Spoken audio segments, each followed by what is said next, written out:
बहुत स्वागत है आपका जौनपुर डेली टाइम्स के एक नई खबर में। मैं हूं शरद सिंह। बता दें कि जौनपुर में मासूम के लिए फरिश्ता बन गए डॉक्टर। जी हां, आपको जानकारी देते हुए बता दें कि 13 साल की बच्ची को हर्ष फायरिंग के दौरान लीवर के पास गोली लग गई थी, जिसको दूरबीन विधि से Arunoday surgical and trauma centre के डॉक्टर अरुण सिंह ने लीवर के पास फंसी गोली को आसानी से निकाल लिया। आप भी सुनिए उन्होंने क्या कहा। जी, कैसे उसको गनशॉट किया था, क्या है और कैसे आपने उसको ये किया? केस आया था हमें इंफॉर्मेशन दुर्गा सिटी हॉस्पिटल के थ्रू कि एक बच्ची उनके पास में एडमिट हुई है जो गनशॉट इंजरी हम लोग जो बोलते हैं बुलेट वुंड है, और वो जाके लीवर में उनके फंसी हुई है। ये एक हर्ष फायरिंग का केस था जहां पे रात में शादी में बच्ची गई थी, वहां पे रिकोशे हुआ बुलेट और वो जाके उनके लीवर में जाके फंस गया। और फिर इसके बारे में हम लोगों की बातें होने लगी शुरू कि भाई अब बड़ा केस है और ये पहली बार जनपद जौनपुर में होने जा रहा था कि ये कैसे किया जाएगा, लीवर के अंदर फंसा हुआ था और बहुत ही मुश्किल होता है ये चीज निकालना। फिर हम लोगों की पूरी बैठ के पूरी टीम की डिस्कशन हुई जहां पर हम लोगों ने ये डिसाइड किया कि इसको जिस जगह से इसकी बुलेट गई है अंदर, बस उसी जगह से हम लोग इसको दूरबीन द्वारा इसको निकाला जाएगा। क्योंकि जैसा हमने अल्ट्रासाउंड की रिपोर्ट देखा था तो उसके अंदर पेट में खून नहीं था, तो जो बुलेट लगी थी वो जाके वहीं पे इंपैक्ट होकर उसकी पूरी ब्लीडिंग रुका के रखी हुई थी। तो हमने बस यही पूरी कोशिश की कि बच्ची का बिना पेट पूरा खोले हुए छोटे छोटे 1-1 सेंटीमीटर के इंसिजन्स के अंदर हम लोगों ने उसको पूरा निकाला और ये जाके मतलब काफी सक्सेसफुल हुआ, जो कि आज बच्ची डिस्चार्ज होने की अवस्था में है। सर 11 साल की बच्ची थी और इस तरीके का ऑपरेशन था, कितना टफ था ऑपरेशन? सर देखिए, सबसे पहला होता है कि बच्चों के अंदर सर्जरी करना ही अपने आप में सबसे टफ चीज होती है, लेकिन अब हमारी जो टीम थी, एनेस्थेटिस्ट थे, हम लोग सब लोग ने मिलकर मतलब काफी अच्छे से मैनेज करके उसको करा गया है। तो बताया कि इस तरीके के केसेस कम आते हैं और पहला केस कहा जाए था इस तरीके का, तो कैसे आपने उसको ट्रीट किया, कैसे उसको उसकी गोली निकाली?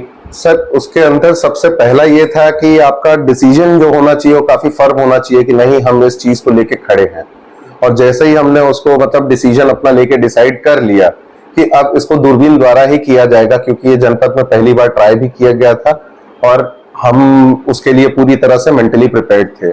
और जैसे ही हम लोगों ने अपना स्कोप डाला अंदर, उसको विजुलाइज किया, जैसे दिख गया और हम लोगों ने ट्रैक फाइंड कर लिया। तो ट्रैक जब आपका मिल जाता है जहां से गोली अंदर एंटर की हुई है, जहां पे फंसी हुई है, वो ट्रैक अगर आपको मिल जाए तो आपके लिए सब कुछ बहुत ही आसान हो जाता है। कितना चैलेंजिंग था ये आपके साथ? सर चैलेंजिंग अगर बोला जाए तो हमारे लिए तो काफी ही चैलेंजिंग था। सबसे पहला कि ये डिसाइड करना कि क्या हम इसको दूरबीन विधि द्वारा कर सकते हैं, लैप्रोस्कोपिक प्रोसीजर क्या इसमें हो सकता है, तो उसको पहले डिसाइड करना, उसके अंदर पहले दूरबीन डाल के चेक करना, फिर उसके बाद में सारी चीजें देखना। फिर इसके अंदर एक चीज का ये भी डर रहता है कि आपके लिवर में जो इंजरी हुई है, अगर आप बुलेट निकाल रहे हैं तो उसके बाद में ब्लीडिंग कितनी हो सकती है, क्या हो सकती है। तो इन सब चीजों को लेके हमें बहुत ही उसके अंदर डाउट्स थे, लेकिन वो डाउट हम लोगों ने धीरे धीरे चलते हुए जैसे जैसे केस चलते गया उस हिसाब से हम अपना क्लियर करते चले। हर फायरिंग का मामला था और काफी दबाव आपके ऊपर था जी। तो इतना दबाव था कि हम इस तरह का ऑपरेशन कर रहे हैं, सर देखिए, नेगेटिव रिजल्ट आ जाए तो फिर वो तो रहता ही है, नेगेटिव रिजल्ट्स इसके अंदर आने की सबसे ज्यादा बड़ी संभावना रहती है। लेकिन क्या है कि इसके अंदर सबसे पहली चीज हमको मेंटली ये क्लियर करना पड़ता है कि अगर आपने ये केस नहीं किया तब तो 100% निश्चित है कि बच्ची की मौत होनी लिखी थी। अगर हम करेंगे, ट्राई करेंगे, तभी तो जाके उसके अंदर हमको पॉजिटिव रिजल्ट्स आते हैं। जब तक आप ट्राई नहीं करेंगे तो सब कुछ नेगेटिव है। हर फायरिंग का मामला होता है, पुलिस केस होता है जी। अगर इस तरह की कोई कैजुअलिटी हो जाती तो सारी जवाबदेही आपकी जवाबदेही रहती है, उसके अंदर हमें खड़े होकर सब कुछ रिपोर्ट भी करना पड़ता। लेकिन इसके अंदर जैसे ही वो बच्ची एडमिट हुई उसके बाद में हमारा सबसे पहले सवाल यही था कि क्या FIR दर्ज है। जब तक FIR दर्ज नहीं होगा, उसकी कॉपी हम अपनी आंखों से देख नहीं लेंगे, तब तक हम इसको नहीं करेंगे। जनपद में ट्रेंड चल रहा है, कुछ इस तरह का अस्पताल है, कोई घटना होती है, मरीज मर जाता है, कैजुअलिटी होती है, हंगामा करते हैं, तो बहुत तरह के दबाव आपके ऊपर रहे इस ऑपरेशन करते हैं जी। तो कैसे इसको किया? बहुत दबाव सर आपने हम बता रहे थे। अब देखिए, हम क्वालिफाइड हैं, बस इतना ही कहेंगे। और हमारे ऊपर दबाव जो रहता है वो सब उतना ही दबाव रहता है जितना बाकी सबके ऊपर रहता है। एक आखिरी क्वेश्चन सर कि जौनपुर में गनशॉट के जो पेशेंट होते हैं उनका कहा जाए ट्रीटमेंट नहीं होता है, खासकर बनारस ले जाया जाता है, तो आपके यहाँ कितनी सुविधाएं मिल जाएगी उससे?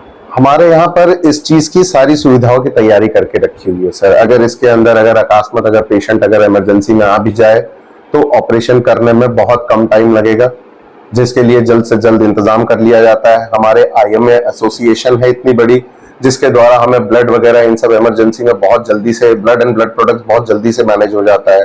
तीसरी चीज ये है कि आपके हॉस्पिटल में काफी एक्सपीरियंस स्टाफ है और ICU इंटेंसिविस्ट हैं, सब हैं जो मिलके इन सब चीजों को एक टीम मैनेजमेंट की तरह इसको प्रोवाइड किया जाता है। तो बनारस वगैरह में जब ये पेशेंट जाते हैं तो वो सिर्फ टीम मैनेजमेंट का ही एफर्ट है, एक सिंगल आदमी कभी कुछ कर नहीं सकता। जल्दी बनारस जाने में समय बहुत लगता है और इस तरह की इंजरी होती है, गन इंजरी होती है, तो समय कम है। इतना समय में आपके पास पेशेंट पहुंच जाए कि समय उस हिसाब से डिसाइड होता है कि पेशेंट को कितनी देर पहले गोली लगी है और उसके अंदर ये देखा जाता है कि सबसे ज्यादा ब्लड निकल रहा है कि नहीं निकल रहा है। क्योंकि अगर गोली लग जाए उससे कभी कभी ये भी होता है कि बहुत सारे मेजर पार्ट्स को छोड़ते हुए भी गोली बस ऐसे ही निकल जाती है, बहुत ज्यादा बड़ी इमरजेंसी नहीं मानी जाती है।